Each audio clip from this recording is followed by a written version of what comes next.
Record high allocation हुआ है हमारे डिफेंस सेक्टर में, दैट इज 7.85 लाख करोड़। इतना अनप्रेसिडेंटेड इंक्रीज हर साल हम क्यों देखते जा रहे हैं डिफेंस में? ग्लोबली पिछले 2-3 साल में सबसे ज्यादा नंबर ऑफ कॉन्फ्लिक्ट्स हुए हैं। इंडिया का भी अभी पिछले 2-3 साल में 2 कॉन्फ्लिक्ट्स में, one with China, one with Pakistan. कौन सी ऐसी कंपनियां पब्लिक स्पेस में हैं जो हेविली इस सेक्टर को डोमिनेट कर रही है? लाइकवाइज प्राइवेट में कौन सी है? पब्लिक स्पेस में obviously HAL and BEL। Correct. When it comes to private, well, Bharat Forge into armored vehicles, etc. Solar Industries is into ammunitions also. बहुत बार हम बात करते हैं कि ये कंपनी का सेल्स अभी 100 करोड़ है, लेकिन इसका ऑर्डर बुक 600 करोड़ का है। सारा फोकस आई थिंक हम लोग को करना चाहिए प्रोडक्शन कैपेसिटी के ऊपर। Okay. Within next 3 to 4 years, we are talking about doubling the domestic defense production Correct. capacity. Definitely opportunity exists for defense companies to grow. जो हमने रिटर्न्स देखे हैं पिछले 3-5 साल में, आई थिंक उतने रिटर्न्स की एक्सपेक्टेशंस आगे नहीं होनी चाहिए। Volatility will be there, and that is why defense should not be part of your core portfolio.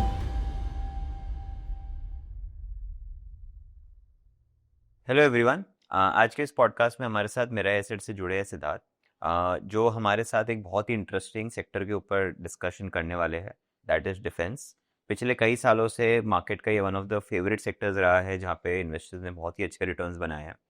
ये सेक्टर में एग्जैक्टली चल क्या रहा है, गवर्नमेंट का यहाँ पे कितना फोकस है, कैसे हमारी जो इंडिया की कंपनीज है वो इस पूरे बजट एलोकेशन से बेनिफिट ले पा रही है, वो हर एक छोटी से छोटी चीज़ समझेंगे। और हम समझेंगे कि कैसे आप एज एन इन्वेस्टर पैसिवली इसमें इन्वेस्ट करके पैसा कमा सकते हैं।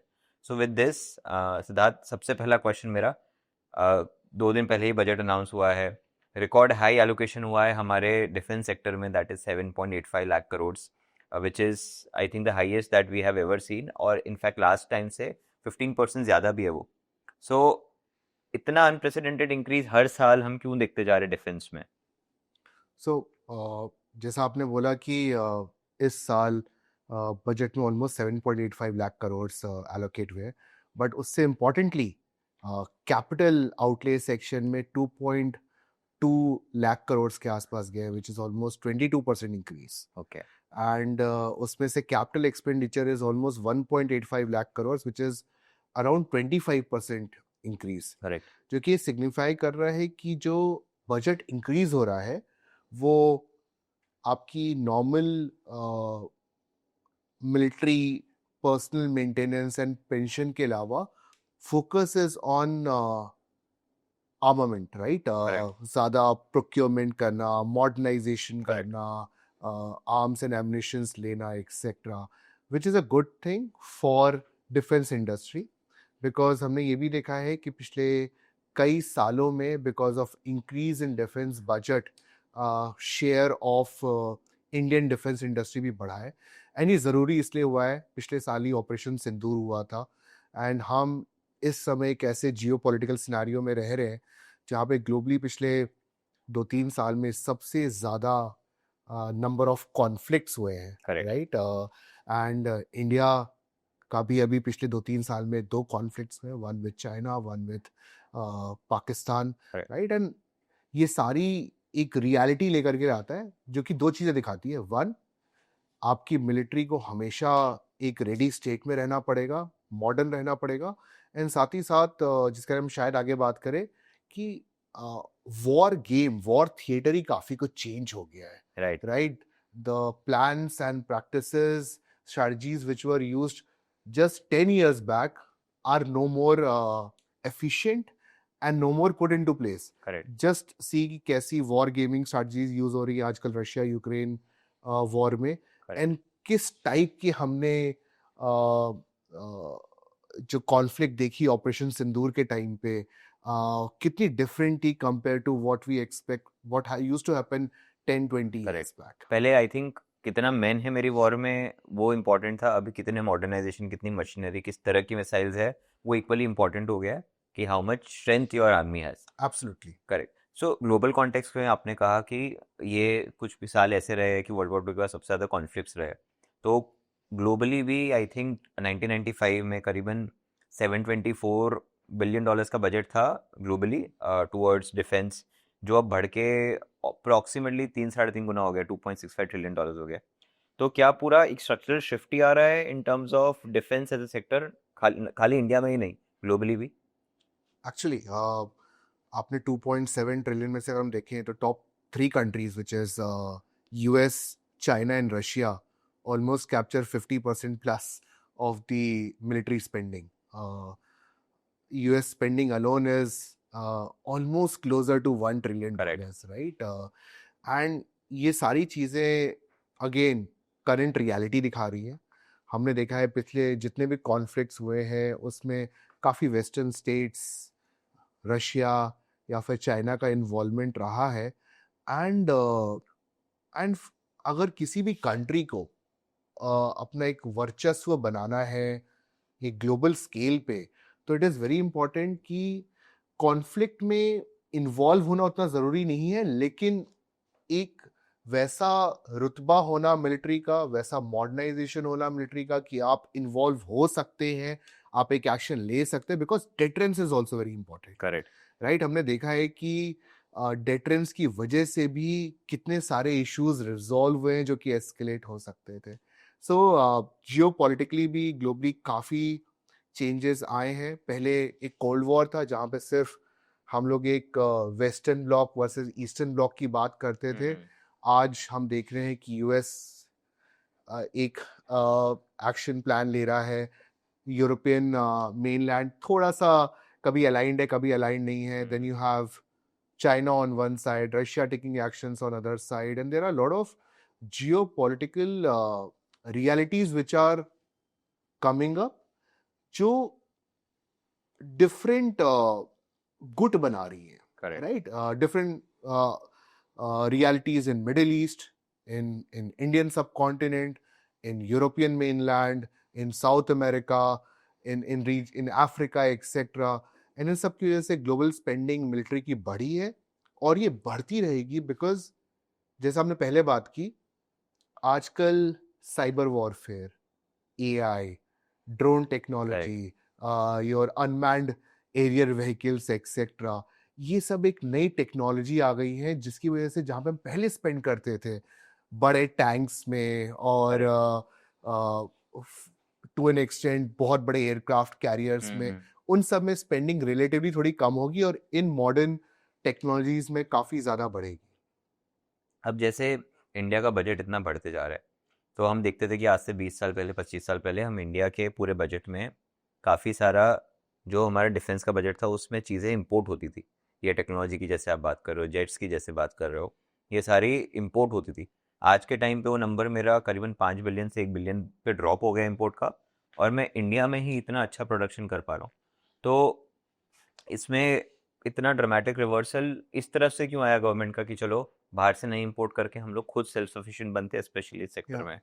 सी बहुत ही अच्छा क्वेश्चन है. ये अगेन बार बार मैं जियो पॉलिटिक्स यूज कर रहा हूँ बट सब उसी से ही निकल के आ रहा है. बिकॉज अगर आप दो चीजें, एक तो अगर आप बाहर से कोई भी बना बनाया प्लेटफॉर्म इंपोर्ट करते हैं, टेक्नोलॉजी इंपोर्ट करते हैं, मिलिट्री टेक्नोलॉजी, तो बहुत एक्सपेंसिव आती है. करेक्ट.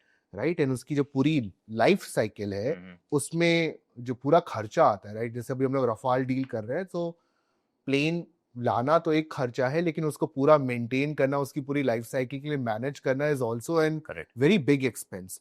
सो एक बहुत ही एक्सपेंसिव प्रोपोजिशन होता है. सेकेंड होता है then you are dependent on that country also in terms of, ऐसे एक बार मैंने उनसे ले लिया फिर तो मैं फ्री हो गया ना उस country. Lot of issues. For example जैसे आप प्लेन फ्रांस से प्लेन ले रहे हैं, फिर also have to figure out कि whether you will be able to use Indian missiles on that planes. Correct. Right, तो टेक्नोलॉजी कॉम्प्लीमेंट करेगी whether नहीं करेगी? France will allow integration of Indian missiles on Rafale, whether they will share the source code or not. So you're dependent on that thing. Additionally, at times क्या होता है कि some of the equipments which are used on these aeroplanes can also be from a third country. Let's say there was a fighter which is Gripen, which sources underlying systems from US, etc. And because of any restrictions which can be imposed by such countries, आपका वहाँ पे supply chain issue आ सकता है. So major countries like India do not want that dependency. इसलिए बहुत ही ज़रूरी है कि हम ये डिपेंडेंसी रिड्यूस करें.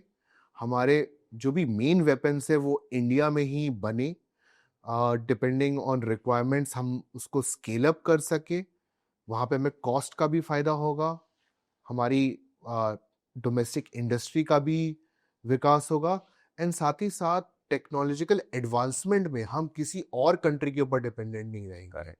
तो जैसे हम डोमेस्टिकली अगर प्रोड्यूस कर रहे हैं तो बहुत सारी ऐसी कंपनीज होगी जो इकोसिस्टम बिल्ड कर रही है साथ में। तो आप अगर एक ब्रॉडर क्लासिफिकेशन कर पाए कि अगर मान लेते हैं 200 कॉन्ट्रैक्ट साल के गवर्नमेंट इन कंपनियों को देती है, डोमेस्टिक कंपनियों को, तो ब्रॉडर लेवल पे किस किस कैटेगरी की कंपनीज हमको देखने मिल सकती है कि ये कंपनी मेरे लिए ये डेवलप करेगी, ये कंपनी मेरे लिए डेवलप करेगी, तो ऐसे सब डोमेन्स कितने बन जाते हैं इसमें? Actually, this entire segment is now evolving, right? Correct. Post 2014 specially हमने डोमेस्टिक मैन्युफैक्चरिंग पे ज़्यादा फोकस करना शुरू किया है आत्मनिर्भरता के करेक्ट। के अंडर। फॉर एग्जांपल, अगर मैं 2000 FY20 के पहले सालों का एक एवरेज देखूं, तो जो भी contribution of domestic industries was only around 58% correct. in overall procurement. वो I think FY24 में that touched around 24-25 में that touched around 80%. ओके। इस साल भी जो हम लोग बोल रहे हैं कि जो कैपिटल एक्सपेंडिचर जो आया है 1.85 लाख करोड़ का, उसमें से हम 75% domestically procure okay, so number मोटा मोटी सेम रहेगा। नंबर मोटा मोटी सेम रहेगा, लेकिन जैसे आप देखिए from 55-60% that has shot up to 75 plus overall भी बढ़ रहा है, तो प्रोपोर्शनेटली बढ़ रहा है, तो उसका मतलब एब्सोल्यूट नंबर बढ़ता जा रहा है। करेक्ट, एंड साथ में क्वालिटी भी बहुत चेंज हो रही है। Correct. पहले हम लोग काफी कुछ डिपेंड करते थे कि क्या हम बाहर से इंपोर्ट कर रहे हैं, एंड यहाँ पे उसी का domestic production in terms of servicing, in terms of some spare part production, in terms of making fuselage for XYZ thing, planes बनाते थे, एंड उसके बट अभी गवर्नमेंट का focus is also on creating industries जो कि are self sufficient technology के मामले में भी, they are independent and homegrown. For example, drone is something which is government is focusing Correct. on. अगर हम आज देखें तो हमारे अपार्ट फ्रॉम S-400 जो कि हम रशिया से ऑब्वियसली हमने इंपोर्ट किया हुआ है, उसके अलावा डोमेस्टिकली हम लोग काफ़ी डेवलप कर रहे हैं एयर डिफेंस सिस्टम्स को, काफ़ी सारी मिसाइल्स को भी हमने, आकाश एक्सेट्रा को हमने इंडिजियसली डेवलप किया हुआ है। साथ ही साथ focus is also on building all these equipments domestically, not only for domestic use but also for exports also. Correct. because हमने देखा है कि एक्सपोर्ट्स भी अगर देखा जाए तो लास्ट ईयर ऑलमोस्ट 23,000 करोड़ को टच किया था, जिसमें 15,000 करोड़ है। जब भी हम डिफेंस की बात करते हैं हम टिपिकली PSU कंपनीज की बात करते हैं, right? But out of those 23,000 crore, 15,000 crore came from private sector, the exports. So I think what government is doing is trying to expand the ecosystem. MSMEs पे भी फोकस करना है, अलग अलग सिस्टम से फोकस करना है, while HAL can continue focusing on building Tejas, correct, Mark 1A, etc. But you also need drones, you also need submarines, in which L&T, etc. are helping. So there are so many things which is going on in defense ecosystem that बहुत ही wider participation चाहिए अगर हमें dependence on other countries reduce करनी है। अगर जैसे for example आपने PSU और प्राइवेट दोनों को इन्वॉल्व किया, हमारा 1.6 लाख करोड़ का बजट है, उसमें सॉरी 1.85 लाख करोड़ का बजट है, उसमें से 80% एलोकेट हो रहा है, तो 1.6 लाख करोड़ करीबन PSU प्राइवेट में डिस्ट्रीब्यूट हो रहा है।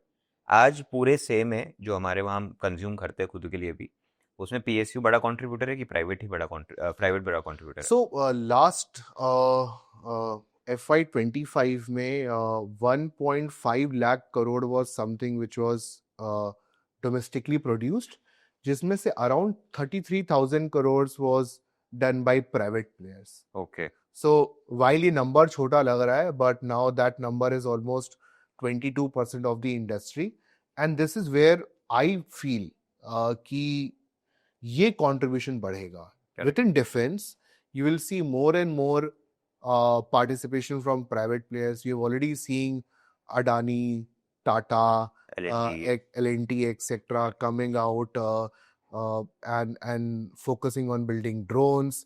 You have Tata tying up with aircraft manufacturers from foreign origin, building those transport carriers, etc. तो ये हम लोग private participation अब ज़्यादा से ज़्यादा देखेंगे, because government is also focusing on the fact that उनको multiple लोगों को involve करना है to build the capacity. right? See, the fact is, right now, let's talk about HAL, right? HAL की capacity is 24 aircrafts per year, Correct. right? Tejas MK-1A का ही order is around 180 aircraft. Right. वो fulfill करने में ही 2007 साल के आसपास लग लग रहा है, जाएंगे. correct. Current Right. capacity So पे. not only you need to expand the capacity of HAL, but you also need to build surrounding ecosystem which supports HAL, but also supports other Correct. orders also and requirements also. On that lines, Siddharth, I wanted to know कि public और private दोनों ही space में, since you're talking about that, Yeah. कौन सी ऐसी कंपनियां public space में हैं जो हेविली इस सेक्टर को डोमिनेट कर रही है, लाइकवाइज प्राइवेट में कौन सी है? By public I mean the PSU companies that we are talking about. So public space में two most well-known companies are obviously HAL and BEL. Correct. And HAL is into manufacturing of aircrafts, Correct. both fighter planes and helicopters. Correct. जो तेजस है वैसे ही. Tejas hai, and they are also building a lot of new platforms on helicopters also. Okay. So HAL is into that, and they have a good order book for Tejas MK-1A. Plus, they also sorts of do a lot of, for example, when we ordered Sukhoi, lot of work on Sukhoi in terms of assembly within India, etc., production within India was handled by HAL itself. Okay. So anything, when you think about aircrafts, anything flying, helicopters, etc., think about HAL. Correct. When it comes to BEL, typically they are into electronics, etc. Okay. So वहाँ पे radars, sensors, etc. technologies are typically provided by BEL. When it comes to private, typically you are talking about solar industry, you're talking about Bharat Forge. These are, for example, Bharat Forge is into armored vehicles, etc. Okay. Solar vehicles is into ammunition also. Solar industries is into ammunitions also. And then you talk about, for example, Ashok Leyland, Mahindra and Mahindra. They are again into armored vehicles and all. Apart from that, on the private side, you'll also see entrants like we mentioned, Adani, Tata. Correct. While there's no listed entity of Right. Tata which you can invest. Pure play नहीं है, but Pure play नहीं है, but sorts of mixed Correct. bag है. So all in all, for example, if you look a BSE 1000 space, you will see around 30 plus companies, which is pure play plus defense enablers. correct. जिसमें से roughly around 18 will be pure play around. Okay, got it. And HAL BEL अगर कोई index बना हुआ है, I am sure NSE BSE पे इसके Yeah. Indices होंगे, तो कौन से इंडेक्स है लोग कितना परसेंट होल्ड करते हैं? जैसे हम देखते हैं Reliance, TCS of the world hold majority of the Nifty 50. Correct. तो डिफेंस में भी इन कंपनीज का कितना प्रोमिनेंस है? So HAL, अगर मैं निफ्टी इंडेक्स की बात करता हूँ तो HAL is roughly around 20%. Okay. And BEL is roughly around 20%. Okay. Oh, And solar industry is 10% plus. all right. Bharat Forge is 10% So plus. 50% से so- ज़्यादा इनके पास So ही है. yes, so 40% is HAL and BEL, and if you add top four, you will go above 60%. Okay. Whereas in case of BSE Defense, it is more diversified. Okay. You have 15% approx in BEL, 15% in HAL, so that is roughly around 30%. ये market cap weighted ही होता है? So, see, technique क्या होती है when you're creating a passive product, that yes, most of them are market cap weighted. Right. But index provider at times apply capping, Right. which is that एक stock का weight एक threshold के ऊपर पर- नहीं होना right. चाहिए.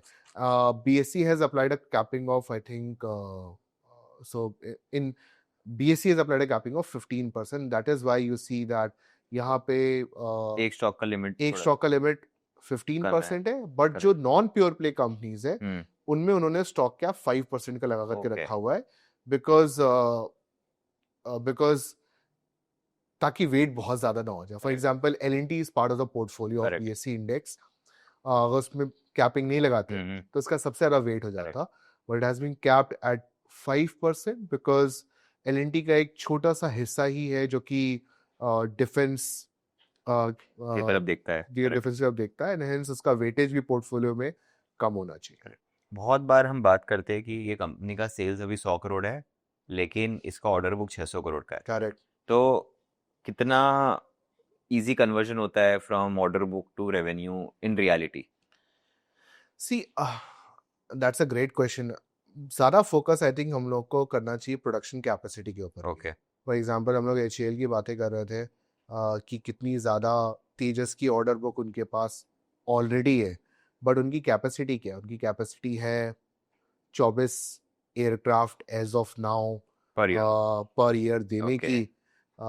Will be surprise to know कि वाइल हम तेजस की बात कर रहे हैं, तेजस MK1A अभी तक एक भी डिलीवर नहीं हुआ है. Okay. It is getting delayed after years after year. हाँ, मतलब हर 3-3 महीने का डिले आ रहा है, बिकॉज अगेन वहाँ पे हम लोगों ने इंजन की डिपेंडेंसी बना करके रखी हुई है जनरल इलेक्ट्रिक्स के ऊपर. वहाँ पे सप्लाई चेन का इशू है जिसकी वजह से यहाँ पे डिले हो रहा है, जिसके से आर्म फोर्सेस पे डिले हो रहा है.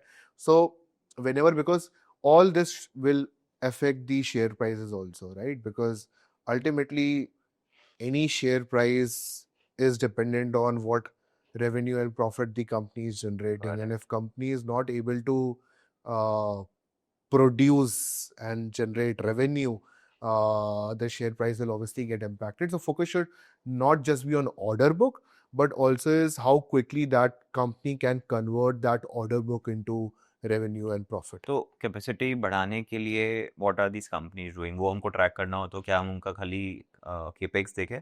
या ऑब्वियसली यहाँ केपेक्स देखिए. जैसे हमने देखा है कि HAL ने अपनी प्रोडक्शन कैपेसिटी अभी जस्ट बढ़ाई, I think second half of last year में ही उन्होंने अगेन इसके ऊपर वर्क किया है. So that is very significant कि आप देखिए कि कंपनी कितना केपेक्स पे फोकस कर रही है. एंड फॉर एग्जांपल इसी केस में ही अगर हम देखें कि अगर आगे जाके रफेल के भी ऑर्डर्स इसके ऊपर आते हैं, सो सिर्फ ऑर्डर आने से कुछ फर्क नहीं पड़ता है. इट ऑल्सो डिपेंड्स कि how efficiently it is going to manage resources in terms of doing justice and fulfilling multiple different orders. अभी पिछले फॉर एग्जांपल कुछ सालों में हमने देखा है कि इतनी स्ट्रांग ऑर्डर बुक है, इतनी स्ट्रांग डिमांड है, बजट की तरफ से भी इतना अच्छा एलोकेशन है. इसकी वजह से सारे डिफेंस स्टॉक्स वेदर PSU और प्राइवेट एक अच्छे वैल्यूएशन पे ट्रेड कर रहे हैं. ये चीज़ सिर्फ इंडिया में नहीं, US में भी देखी गई. अगर US का भी एरोस्पेस डिफेंस का इंडेक्स देखूँ तो वो 50 के ज़्यादा से मल्टीपल पे ट्रेड करता है. ऑन द कॉन्ट्रारी S&P 500 20-30 की रेंज में रहता है in general. Same goes with Indian index also. 40 से 50 में मुझे निफ्टी का इंडेक्स दिखता है डिफेंस वाला, बट निफ्टी का और कोई इंडेक्स लेके देखूँ, चाहे वो निफ्टी 50 हो, निफ्टी नेक्स्ट 50 हो, जो लार्ज कैप्स है, वो मुझे 20-30 के रेशियो के बीच में P मल्टीपल पे दिखते हैं. तो क्या इतना प्रीमियम डिफेंस सेक्टर कमांड जो कर रहा है वो सही है? See, valuation is also dependent on the fact that आगे की expectations क्या है. करेक्ट. In terms of आगे हम कितनी रेवेन्यू ग्रोथ देख सकते हैं, राइट? फॉर एग्जांपल अगर मैं फैंग कंपनीज की बात करूं, they are obviously trading at much higher PE than normal tech companies, right? अगर हम डिफेंस की बात करें, जैसे डिफेंस एक्सपेंडिचर बढ़ा है, फॉर एग्जांपल ग्लोबली देखें तो 2014 से या 2015 से 2024 तक defence expenditure has gone up by almost 37%. Correct. Right? हमने 2.7 ट्रिलियन की बात की. सेम तरीके से इंडिया में भी बढ़ा है. प्लस अगर मैं हमने बात करी कि डिफेंस प्रोडक्शन इंडिया में is around 1.5 lakh crore, right? Which has increase significantly. Government is talking about 3 lakh crores by 2029 and exports by 50,000 crores from 23,000 crores again by 2029. So yes, valuations are higher, but the fact is that that defense is very key to India, Correct. right? Because of uh, geopolitical scenarios, right? We are living in a neighborhood which can flare up any time. So there is a genuine need and genuine focus to prop up Indian defense industry, to focus on Atmanirbharta, to focus on uh, uh, making and manufacturing more and more defense equipments within India itself. And imagine that India is one of the largest arm importers, Correct. right? Rafale deal होने के बाद भी we expect probably more deals to happen where we'll be importing more systems from abroad. So ये सब भी possibilities हैं that हम ये आगे जा करके इसको खुद ही अपनी डोमेस्टिक कंपनी से ही मैन्युफैक्चर कर Correct. पाए. So I think defence has a long runway because हम लोग डोमेस्टिक जो अभी तक हो रहा है वो to be honest it's just a start, Correct. Right? We do not manufacture fighter jets from start to end because we cannot manufacture aircraft engines, right? हमारे कई सारी टेक्नोलॉजीज जैसे कि हम लॉन्ग रेंज जो मिसाइल डिफेंस पे we are still dependent on S-400 etc. So there are a lot of technologies, lot of very expensive systems etc. which we are still dependent on other countries, right?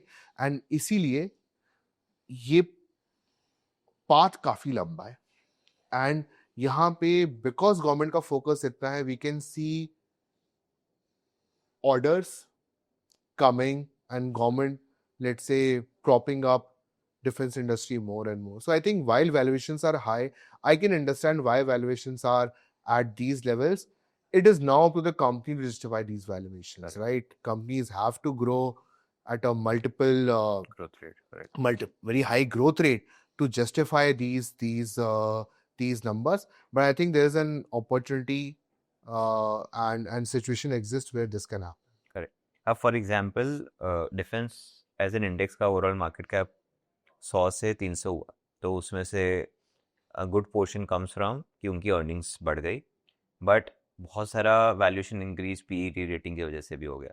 Correct. तो जब P री rate होता है तो यहाँ से और P री रेट होने के चांसेस कम हो जाते हैं. तो इन दैट केस अर्निंग्स के सहारे ही आगे हम चल पाएंगे. Absolutely. तो क्या हमको वो अर्निंग्स वो 20-25-30% के घर पे दिखती है कि यहाँ से इन्वेस्टर्स अगर अपने पैसा डाले तो they are able to generate some handsome returns from your? Yeah, so I think like I mentioned that because like within next 3 to 4 years we are talking about doubling the domestic defense production capacity, right?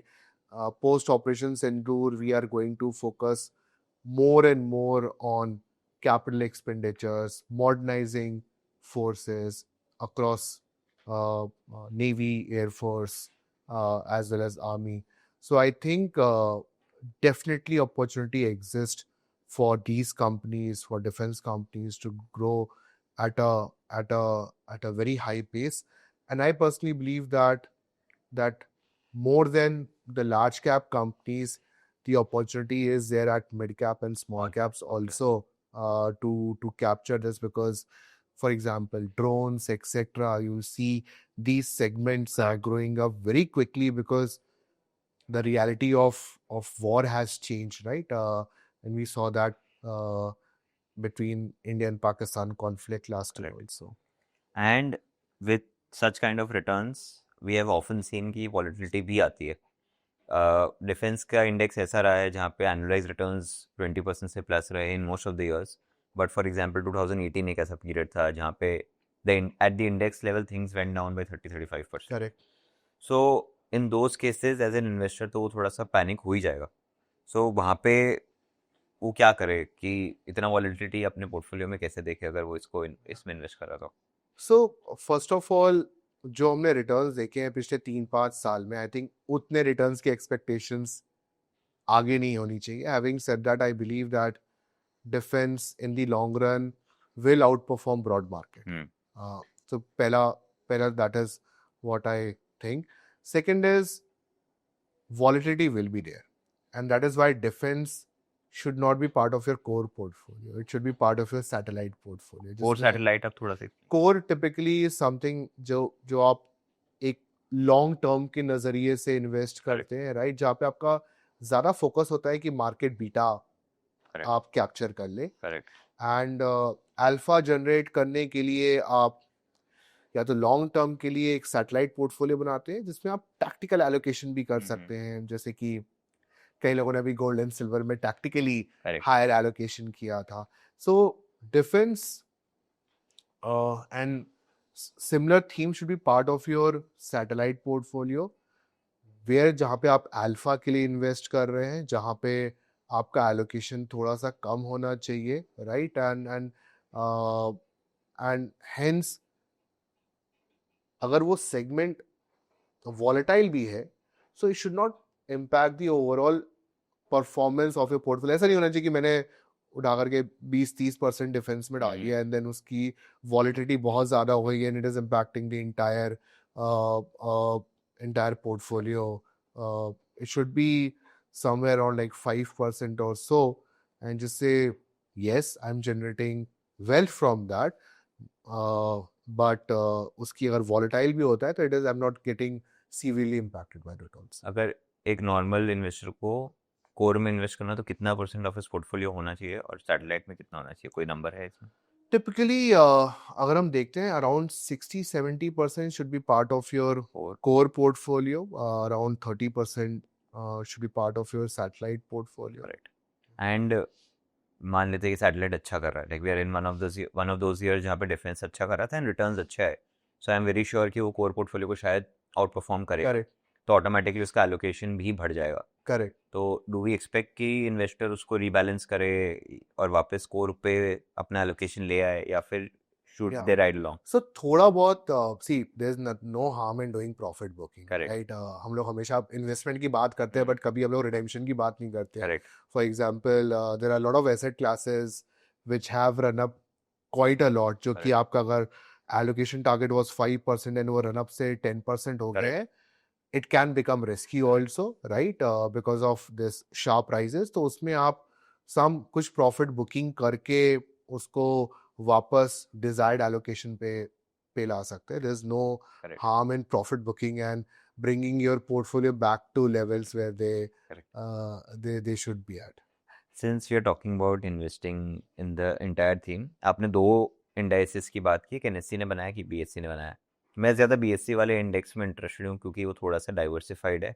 जैसे उसका top 2 companies पे भी allocation थोड़ा सा कम है, it's around 30% विजिवी जो NSC वाला है उसमें 40% है.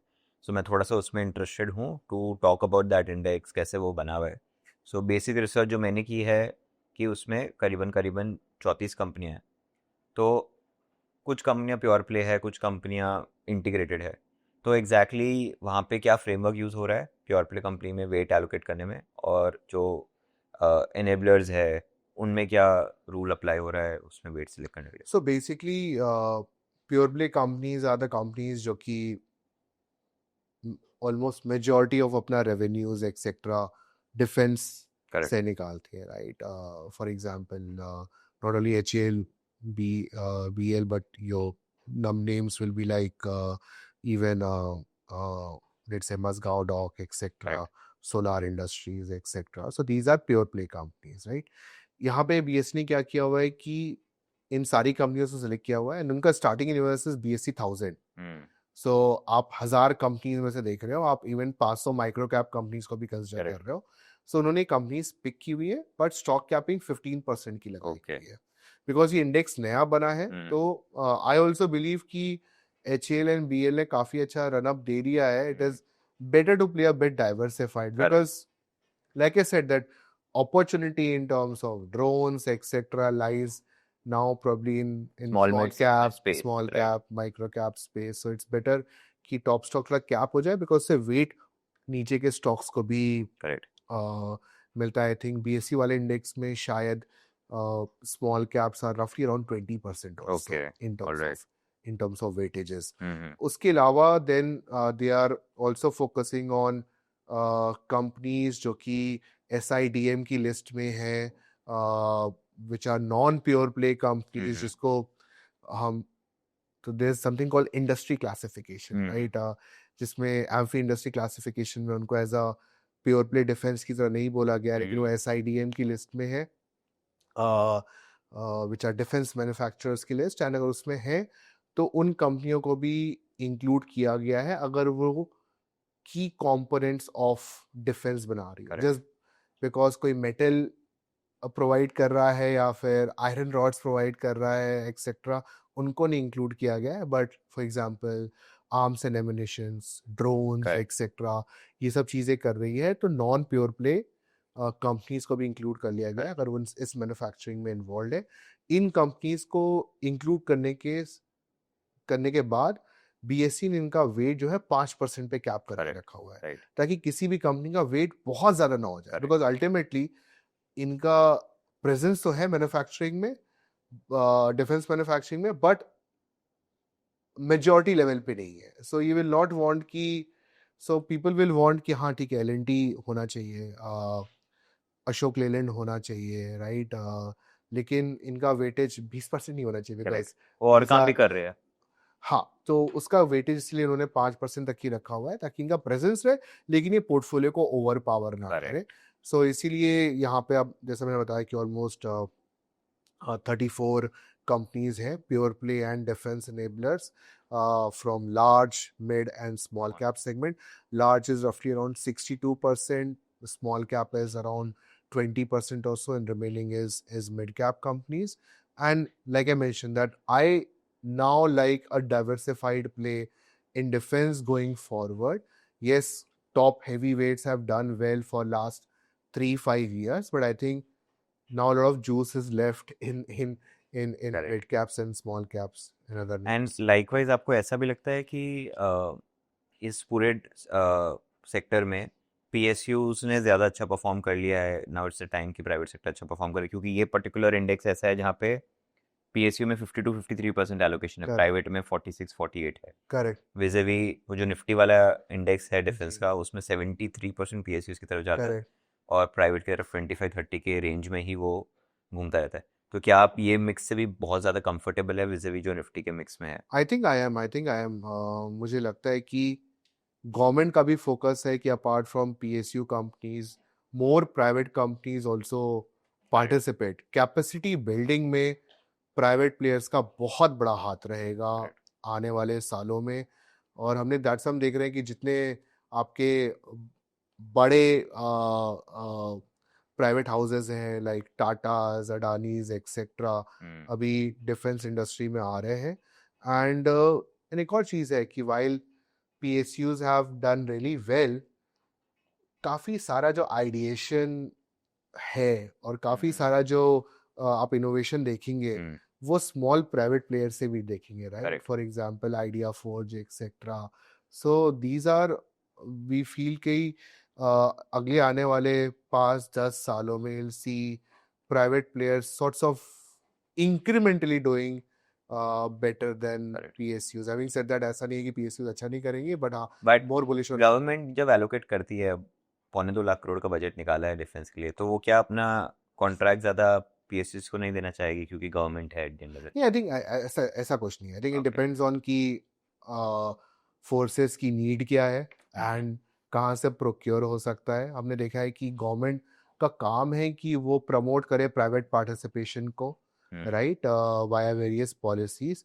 बट हैविंग सेड दैट, अगर ज़्यादा प्लेन्स मैन्युफैक्चर करने हैं तो as of now you will only go to HAL, right? So it also depends on कि रिक्वायरमेंट क्या है. आर्म्स एंड एम्यूनिशंस की रिक्वायरमेंट है कि आपको मिसाइल्स बनानी है, कि आपको प्लेन्स मैन्युफैक्चर करने हैं. So depending on the necessity will see the distribution. One last question that I have. A lot of times we see, this is a general market thing, कि lot of funds get launched जब जो वो sector है वो अच्छे अपने peak पे होता है या फिर अच्छी साइकिल में होता है, फिर वो फंड लॉन्च होता है। फिर बहुत बार ये देखा जाता है कि वो फंड लॉन्च हुआ, उसके मे बी एक ईयर तक और रिटर्न्स आ जाते हैं क्योंकि मोमेंटम रहता है, देन मोमेंटम उस सेक्टर में लूज हो जाता है, करेक्ट। एंड देन इन्वेस्टर्स को वेट करना पड़ता है with that fund for a longer time to get returns. तो जनरली एज एन एएमसी, क्या एएमसी लेट नहीं हो जाते कोई फंड लॉन्च करने के? क्या डिफरेंस का फंड आज से 4 साल 5 साल 6 साल पहले नहीं आना चाहिए था? That's a very good question. I think अगर that would have been a perfect scenario अगर मैं 4 साल पहले Correct. फंड लॉन्च करता, there's no doubt about that.